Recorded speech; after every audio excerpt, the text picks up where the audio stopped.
Hello, beautiful people. Welcome to another We the Youth podcast. And your host is the one and only M to the R to the R-A-M. Miriam in the house. You know what I mean? Feeling me in the beat. Wow.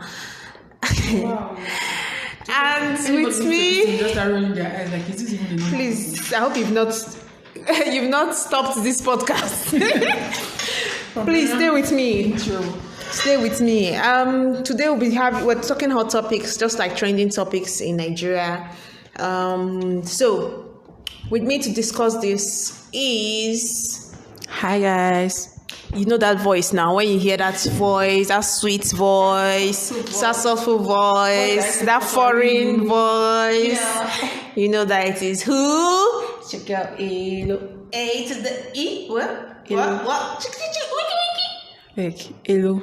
E to the L to the O. Hello in the building. Yeah. Hope you're still listening. Hello, are you still there? So yeah, hot topics. The first one we want to talk about is Bobrisky. So, in case you don't know, Bobrisky was going to celebrate his birthday, and before the event took place, what was now going viral on social media was that it was closed down. There were mobile police there, chased everyone away, and they said Bobrisky had just disappeared like 2 minutes before the police people appeared. So he got someone to inform him. He had an informant, as they say, that told him the police was coming to get him. The guy Japa before the police got there. And then in social media, everybody was just like, what's going on? Why is this happening to Bobrisky? The real answer to that is not yet known. People are just speculating that maybe somebody that he offended, he wanted to pay him back, or just someone that just hates him generally or something, just use the police to do this to Bobrisky. And to me, I don't think it's fair, because the guy was just trying to celebrate his birthday. Yes, he's a cross-dresser. I don't think how that affects anybody's pockets or how that affects anybody. Okay, people will say, oh, he's a cross-dresser, and the people are giving, as in the youths or whatever, will look up to someone that has that celebrity status that like him, and decide to be cross-dresser. If your child is going to cross-dress, he's going to cross-dress. It is not Bobrisky that is going to make him cross-dress, please. I hope, because I hope we're in time. Do you understand? People just make the child more comfortable cross-dressing. So probably give what something is inside. Try to give the child like more confidence to come out. It's not good that you know your true child. Someone is doing. It's not good that you know your true child, know where the problem is lying. That for someone to be pretending. It's not going to be the reason why your child is cross-dressing. Trust me. So I don't know why people have any beef with Bobrisky. He's just trying to live his best life. I think, to be honest, nobody has issues with the fact that cross-dressing. There are a lot of cross-dressers. They didn't really cross-dress. It was even like this other guy. What's his name? Charlie Boy or something. Charlie Boy. We've had a lot of cross-dressers. They need to have this much hate as much as Bobrisky does. It's because Bobrisky is always making noise about his own. That's why people are on his case. I know he's always insulting for that, Snapchat and making mouths and all that. I feel like he has stepped on some toes. He had insulted some people, and they're like, this man, I will fuck you up. I think that's what's happening to Bobrisky. Not because of what he does. He's just a very annoying person. So, yeah. Okay. So, what do you guys think? Do you think it's fair that, somebody went to stop Bobrisky from celebrating his birthday? I don't think that's fair. Strawberry has gone to look for that they now went to stop that his party, to be honest. I think he did something to someone, and the person just wanted to fuck him up. Let us know your take on it. So, the next topic is Davido's wedding. Sister, are you going for the wedding? To be honest, if I get an invite, I will go. And that way, I make sure I slay. I kill all of them. So Davido just got engaged to his heartthrob, Chioma, his lover. I only have a problem with that engagement because I felt like because she's pregnant, so she had to get pregnant before you would marry her, though. That's another thing. She's pregnant. Somehow. It's just very somehow. And even though people are saying, oh, he was still going to marry her regardless, but did she have to get pregnant first? The one thing I know, Davido, they fire. He's very, very... He's very active in that. He's very fertile and very active in that department. What? Taking in.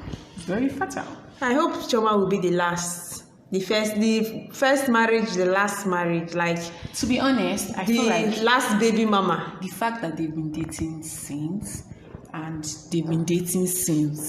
don't think the marriage will be anything different. But it might be different on her part though, because now there's a child in the picture. Will she be able to travel with him as much as she does before, when there was no child? You know, she was like his second handbag when they're always traveling together. So now she has a child to take care of.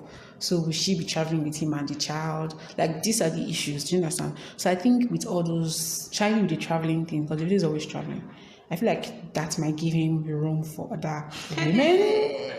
But I don't know. What is it that you said anyway? That why did she have to get pregnant before they got married? As in, before he married her? Because if that girl had, see, the way he has been carrying Chioma, he sang for her and everything. There is no way Chioma can be a baby mama, just a baby mama for him.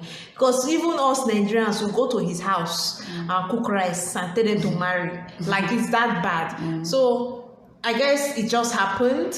Yeah. And then people were saying that regardless he was going to marry her, but I think now it just happening really fast because. And another thing again is that her parents, I don't think, just from judging from outside, I don't think her parents are people that will take such, as in, you can't be a baby mama, because I heard the parents are rich, like she's from a rich home, equally rich or even not more richer than Davido. Yeah, that's all. She gets her designer now. Don't forget that song. They was trying to tell you that she get her money. So and people, I heard her money is from like her money, the deals she gets. Which deals? The Dunis Chef She deal that she got. No. I think that's the money he was. I don't think so. I think I heard that time they said the thing newly. I heard that she's from a rich home.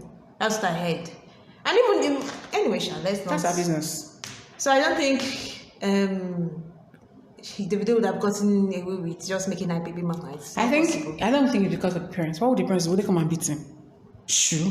Would they come and beat? I don't think because of the parents or anything. I think it's because he actually likes the girl, not because of the public. Does he seem like the kind of person that would do something because of somebody? Does he come across to you as that kind of person? That first of all, does he look like he listens to anybody? That Davido. So I feel like if he wants to do anything, nobody will force him to do it. So if he's marrying her, it's because he wants to marry her. True. So it's not because of anybody. I can't wait to see, like, the pre-wedding pictures. But she's pregnant. Like she has to give birth first. I feel like she wants to give birth. That's what I guess. Because they've not put a date yet to it. So that's why it's next year. She has to give birth first. But they've done engagements and everything. Because she looks heavy though. She looks heavy like she's about to drop. But why did he have to wait? Since they tell her that she was pregnant from the first month. Maybe he was not sure. Maybe. Anyway, he gave a hint that he's expecting a boy. And I hope it's a boy this time around. They'll be so happy. Oh my God. Recently, he posted pictures of his baby pictures. Did you see them? He just posted pictures of his baby pictures with his mom and everything. A boy, you'll be so happy. Seeing as the rest women gave him girls. Oh my goodness, that is going to be like a war, low-key. Even though they're kind of peaceful, all the baby mamas and everything, but it's still going to be war because she gave him a boy. And boy in Nigerian society is like, even today, to as civilized as we are, it's still something. Did you see where he had an interview on radio station? When he said special. Then one of the baby mamas now went to go and post picture. All of them. Posting. I'm just on Instagram, but all of them posting my child is special. That one posted, don't worry, baby girl, you're special. I'm like, sis, it's not that deep. The way he said it didn't come off as him saying the other children were not special. Do you understand? Well, to be honest, everybody knows that even in the family, there's always one that the parents like more, that the father likes more. So let's be sincere, baby. Yeah, so that's that. The next topic is xenophobia. Recently, when on Wednesday, 315 Nigerians, that's the second set of Nigerians, have returned to Nigeria from South Africa. And this is after 187 Nigerians had returned, the one that went viral, the Airpeace CEO welcoming them in the plane and everything.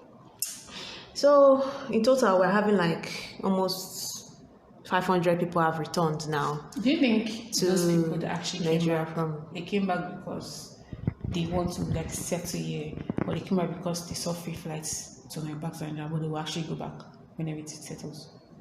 No, there's a ban on them. Those that left, there's a 10-year ban on them. Who puts the ban? I saw it in the news. South Africa put a ban of 10 years on them, so they can't come back to the country until after 10 years. How would you put a ban on them and that thing is flying? I want to leave your country, you're putting a ban on me. Does that make any sense?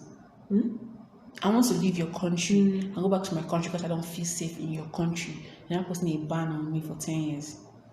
Because that's when the xenophobia started in the first place. They don't want you to be in the country now. I didn't hear about the ban, but me, I was just thinking if I was in Nigeria and South Africa and I saw a free flight back to Nigeria, I would take it because I'm not buying tickets. That was what was just on my mind when I saw it. I'm like, if I was there, I would take it because I'm not buying tickets. But now you're mentioning the ban thing. If that's an actual to them, for them to come, they might have weighed their options and see, okay, this South Africa not really to be paid like that. Let me just come back to Nigeria. So now we have like, how many of them total do you think will come back? Because we have like 500 now, maybe another 500, so 1K, and they're coming. The airport they're coming to is this Lagos airport. So we're having too many people in Lagos now coming to hard to be also that already. That's it. Oh my goodness! Very soon you'll be seeing people on the streets that you don't recognize talking in South African accent. Oh my God! But I think it's a good thing what Airpeace is doing. According to the CEO, he said he has spent up to 200 and something million so far just to get these guys to come back. And what do you think about the whole xenophobia thing, basically? No, I never heard from you directly, like... The whole xenophobia. For me, I feel like from the on-go, Nigerians have always been like what Jidena said, that we're really smart people. And I feel like wherever we go, people always just see us as a threat for some reasons, and I never get it. I know this xenophobia thing did not just start today. It's been on for a while now. So South Africans just generally have something against Nigerians, because according to, like, if you heard from people that live in South Africa, they always say, oh, that like the average South African man is lazy and is a drunkard and doesn't have shit together. So when you go there and they see someone that, I mean, these people, they've been living, you are South African and been living in your country since, and then it's the same problem. It's similar to the same problem we have with the white people that come here. We always feel like they're trying to exploit us, they're trying to take our land away from us. That's the same way those South Africans see Nigerians. Kind of like, even in South Africa, there's still that white South African and black South African racism thing that they have going on. Do you understand? Because they feel like the white people are more superior than them. So there's still that thing. So South Africans generally, they have that inferiority complex with color and like identity and all of that. So when the whole xenophobia thing is them saying, oh, me, I've been in my country since, I mean, they gave birth to me, I've been living here since, and I now have a life. Do you understand? And then this Nigerian just comes to this country, and person perhaps started working many years. Nigerians, they are hustlers. And 5 years later, this person already has like a business that they're already running. 5 years later, they're already making money from this business, they're already living large. Do you understand? So at the end of the day, these people are not thinking, wow, this person has come to my country to take something that does not belong to them. And you know, I would have said, okay, fine, can't these people work for the Nigerians? But I saw an interview where one Nigerian was saying that even they used to beg the South Africans to come and work. They don't want to work. That's the thing. That you even see, you be begging a father to send his son to come and be an apprentice or something. They don't want to. All they just want to do is get high and live on welfare. Do they even have welfare? I don't know for them. Or crime, just getting into crime. They kept saying, oh, the Nigerian men take their women, blah, blah, blah, blah, blah. First of all, we know that there are more women in South Africa than men. Because I heard that there are more women in South Africa than men. So they don't have a lot of men. So they're angry that the Nigerian man took their women, blah, blah, blah, blah, blah. I think there is more of like, it's a deep-rooted issue. And it starts from like the individual. Because even, see what happened with the whole AKA thing. When they lost to Nigeria, when they knew Nigeria and South Africa played the match and they lost, and they came on and was like, why do we always lose to Nigeria? That's someone that is educated. That's someone that is exposed. That's someone that has traveled the world. That's someone that has been to Nigeria. That's like one of the biggest celebrities in South Africa. So if it was someone else, I said, okay, maybe this person is not exposed. But my point is, he knows everything. So for him to still feel like they always lose to Nigeria, that's someone that has all those that has like a reasonable mentality to an extent, how do you think the average South African man that not as exposed as AK sees Nigerians? Do you understand? There's something that is inbuilt in them. They are thinking, oh my God, Nigerians always want to take something from us. That's the first thing, something that is inbuilt in them, because even within themselves, they fight themselves because they think, even the AK self, they don't even like him as much in South Africa because apparently he's mixed. So he's one of all those white South Africans that they don't like because he's mixed.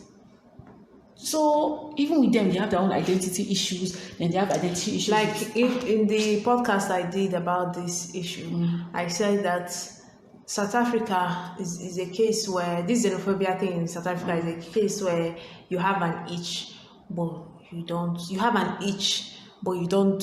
You can't scratch it. That is what xenophobia. That's what's causing the xenophobia in South Africa, because they have, like you said, these white people, white South Africans in the country that have taken 80% of their economy, basically.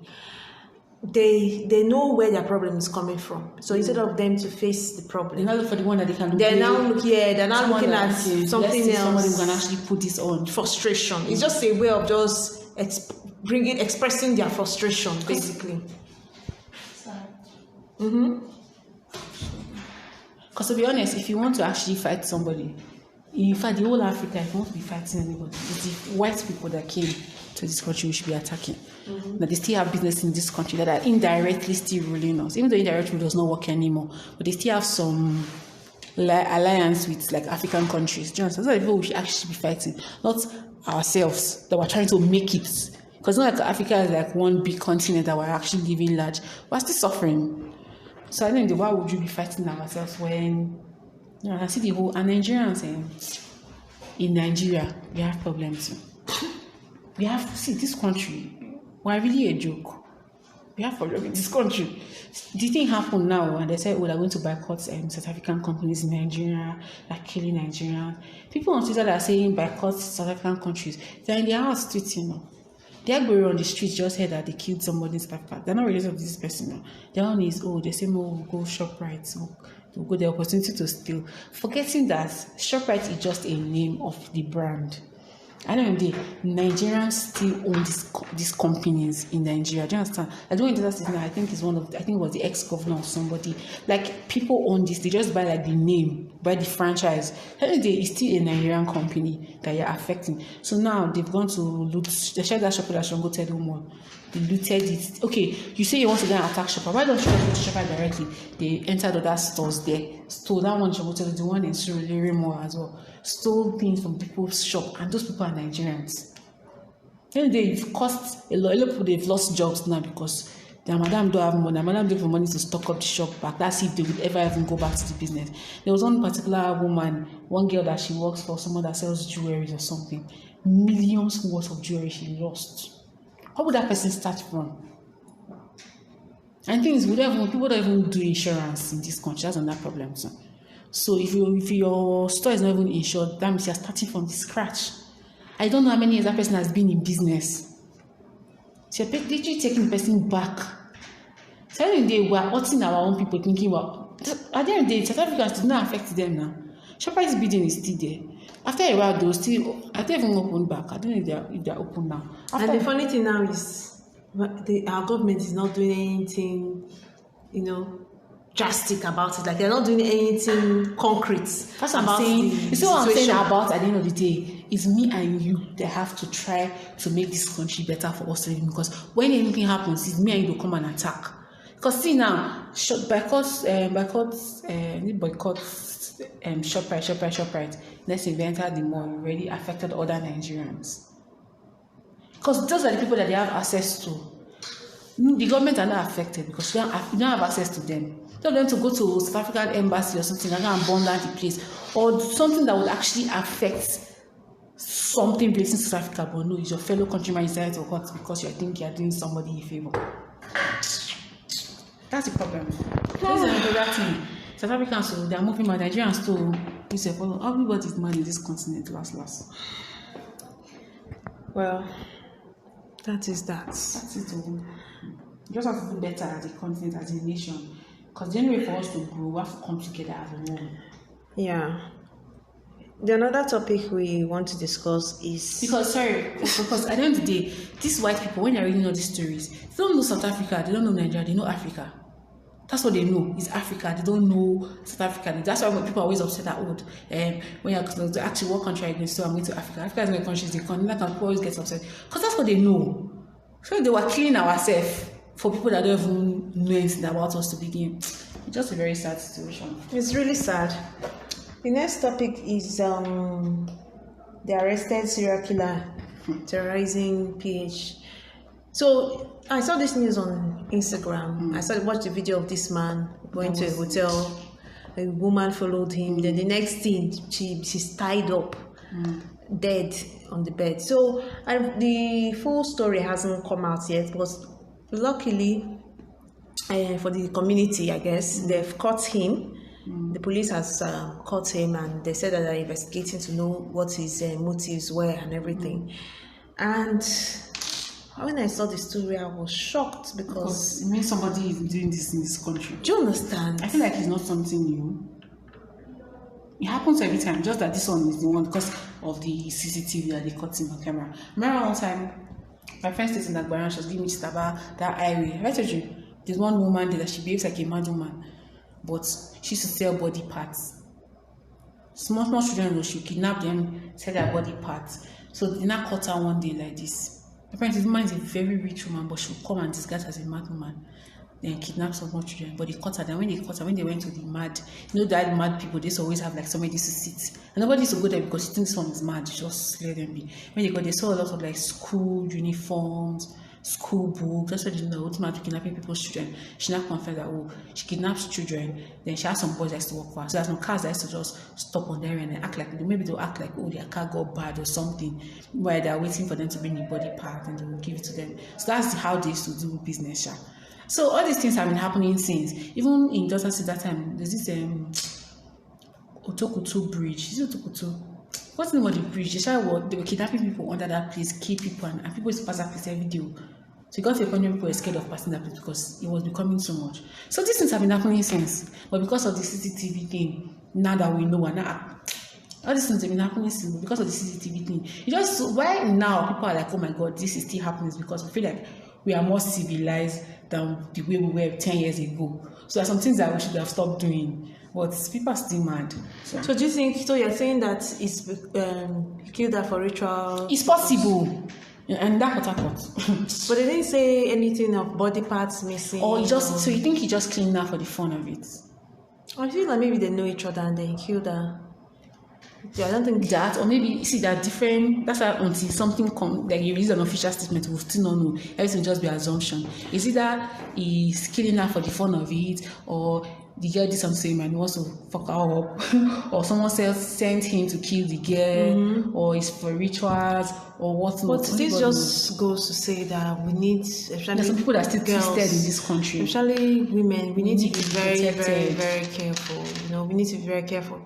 I was talking to somebody and was saying that things are really bad in this country. For women in this country, especially for women, it's really, really bad. That when people say women are now selling their bodies, just to make ends meet and all that. And it's sad because I feel like there are many things, like you said earlier on, when we were doing the other podcast, that there are many other things that the Nigerian youths can do, but they probably don't even know. That's nothing. Do you understand? They don't have information. They don't have the information to know, okay, what can they do to, make a living?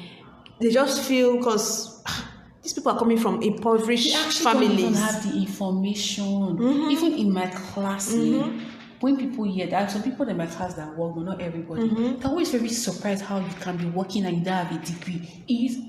When you meet people, it used to blow their mind. Like, how come you get this kind of good job and you don't have a degree? Because that's the way they wired us to think, I think it's not even, maybe it's just in Lagos and Abuja, some places that are still exposed that think, I have people for skill and not really for degree. I think it's some places in Lagos. But even in this Lagos, people still don't know that even as a student, you can get some kind of jobs. It might not be very big, but it's something. You can get jobs that it might not be great, but it's something that you can be doing as a student. People that are in school, they don't know. Then it's not the common man That never missed an education, when anything in education self is foreign to him, how do you expect people to know that he can get a lot of things done without even, but there's no information out there. People don't know how this, but there's this new thing that they just started, it's called student.ng. I saw it on Instagram. So what they do is, if you're a company and you're looking for interns, a lot of students are registered on the platform, so they try to get like students from different universities in Nigeria. So these students are like the reps for them in this country, university. So anywhere in Nigeria, if you want like interns, any company wherever you're in Nigeria, they have like a platform for students already registered on their platform, so they can just like hook you up with students, interns. And they also post jobs as well, job openings for students as well. So if you're looking for a job and a student, check them out. I'm sure they will have something for you. Yeah. They always have I was thinking, maybe we'll talk about that. But yeah, cool. So yeah. So people are not as exposed as maybe what we can do, Elo, is to try and point out these things that people can do. Especially the youths that don't have to involve crime or like legal ways to make money, and then we'll write a blog about it or post it on withtheyouth.ng. So you guys should watch out for that post. Then finally, Mugabe's death went viral. I feel like everybody was happy. And then some people were saying, "Oh, why would you be?" That's still social media. Everybody has an opinion, and that's fine. People were saying, "Why would you be happy?" That's forgetting, even though he was a terrible person, he still has family. Like he had a family, and they will feel sad that they lost like someone in their life. Blah blah blah. Well, good for them, right? Like Buhari dying tomorrow, and then you're happy, and someone is saying, "Why are you happy?" Whatever rocks your boat at the end of the day. Mugabe's death is just because if that man did not die, he wouldn't have left that position. That's the truth. And what's stood out to me in this his death? Say he died in Switzerland or one something. of those countries. Isn't that sad that your own you can't even hospital in your own country my mind. That's when they say Buhari cannot take care of you. Buhari is traveling. You now carried yourself and went to die in another country. Now they brought your dead body back to your country to bury you. Like these things that our leaders do, these leaders when they're young one time, it's as if they get to a certain age, they just become like, I don't know, they're brainwashed or something. I'm saying, like we that we're making that people in our generation that are like that their own is when they get there, them too they want to eat because nobody wants to hear that. What's their own? They were suffering before. So when they get there, it's how to grab. They're thinking of how to collect. It's sad. That's their problem. It's so sad. Like we'll just be caught up in this circle that we can't get ourselves out of. Same circle. That he died in another country, they now brought his dead body. And I heard that the stadium, the burial ceremony also, that's also scanty. Then when they were now asking people why didn't they go for the burial ceremony, he said that what has he done for them when he was alive? That's what some people were saying. That how did he affect their life when he was alive? So why are they going for his burial? They now said that his tombstone, they are going to build it. They're going to take some days to build it, and then they will bury him in the center of, like, the city center or something. Leaders, this should just open your eyes to know that. Eye opener for all of them. Yeah, it should be an eye opener for them to know that at the end of the day, you still come back to this country. Why do you have to leave your country to go for health checkups and for medical your needs? We would all die. Do you understand? So all the things we are doing on earth, it will not matter. Even when you go to heaven or whatever, God will still. Do you understand? And what you can only leave behind is your reputation. No, you're going to die. It's your name. What do people remember you for? Exactly. See now, there's something that's happening now in school. There's this MC Olowo guy. He was a thug and he has some bad reputation and all that. But it's the NURTW chairman or something, she's in charge of it. So they were having like a transport conference or something like that in that line in school. So because he's like one of the organs at the top in terms of like transportation and all that, they invited him to speak. So some people are now saying that why would a prominent university like University of Lagos be inviting a talk to come and speak on something, blah blah blah blah blah blah blah. And then I saw on Unilag Instagram page that they released a statement. They were saying that that the reason why they invited him was because he's a leader in this like niche kind of, so obviously they had to invite him. So their own point was, regardless of whatever he had done, he's someone prominent in this topic. That's why we're inviting him in terms of this and all that. But people were really dragging him on to that.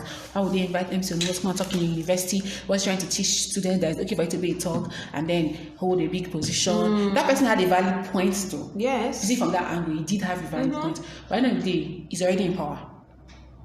Do you understand? So people are not trying to say that, I think because So Warrior was supposed to come and speak, but they didn't let him speak in Unilag. So they're not saying they will not let someone like So Warrior come and speak, but they will let someone like MC. The person's own argument was they're letting someone that was a talk that had all this bad reputation come and speak, but they won't let So Warrior that's trying to make the country better come and speak. I think the reason why they didn't let So Warrior was because of political reasons. No university in this country would put themselves in a situation where they want to make the university turn to like a political ground. Do you understand? Because at the end of the day, it's a university and you have to, even though it's not the thing to do, but it's what you have to do. Because it's not like the university is being controlled by the VC, even though they're the one in charge or something, but we know that it's a federal university, so it's the federal government that obviously owns. Do you understand? They're the ones ruling this. So I know that you want to make your school a political ground. I think that's why they didn't let Suori speak. And they didn't let any other political like aspirants speak as well. But that was the person's argument. I get the person's point. Like what I try to teach these children that okay, I get the person's point, but at the end of the day, because it was like a transport thing. But like I said, since they already know that this person already had this background, they really had to bring him in to speak. Because to be honest, what knowledge is he really going to give? Because all of us know that these people holding these positions, they're not even knowledgeable enough. They're not even qualified enough for these positions that they give to them. So if they really let him go, would they really lose anything? My own point is, at the end of the day, you're trying to avoid a lot of political issues surrounding like the educational system, because you don't want, because students are going to be in school. You don't want anything that will make somebody come to the school and do something crazy. Do you understand? I get that. So that's my own is like, it's really not that deep. Like you can actually avoid inviting him rather. But no, it has happened, But yeah, these are the issues anyways. Yeah. So those are their topics, hot topics for today. Let us know what you think about these topics. So basically, let us know what you think about all these hot topics. Do you think Davido is getting married to Chioma because she's pregnant, or because he genuinely loves her and he thinks, oh, I don't know, I'm going to marry her, so I can as well just marry her now, right? And because he obviously wants to marry and does not want her to just be like one of the baby mamas. And do you think it's fair that Bobrisky's party was disrupted by some unknown hater out there? So do you think, because to be honest, we both know that Bobrisky is the least of a problem in this country, so do you think he should even be giving me this much attention to begin with? Exactly. And then for xenophobia, please let us know what you think. Let us know what you think. Do you think Nigerians are the reason why South Africans don't like them because they are more successful than them in their own country? Do you think it's jealousy? Do you think it's jealousy, or do you think it's just like insecurity on their part? Or insecurity, exactly. On the part of the South Africans. Exactly. And then... Or do you think Nigerians are doing too much? They should just go to someone's country and just like try to shrink themselves. And not try to like outpower them or, let's know. Follow us on Instagram at wetheyouth.ng, on Twitter at wetheyouth_ng, and also we're on YouTube and at Anchor. That's where you can listen to this podcast. It's www.anchor.fm/withyouthnnigeria. And you can also just search for us on your different platforms that you listen to your podcast, and you'll find us there. Thank you so much. Please follow us, subscribe, just encourage us to do more, because we really want to do more. Thank you for listening. Have a great day. Bye.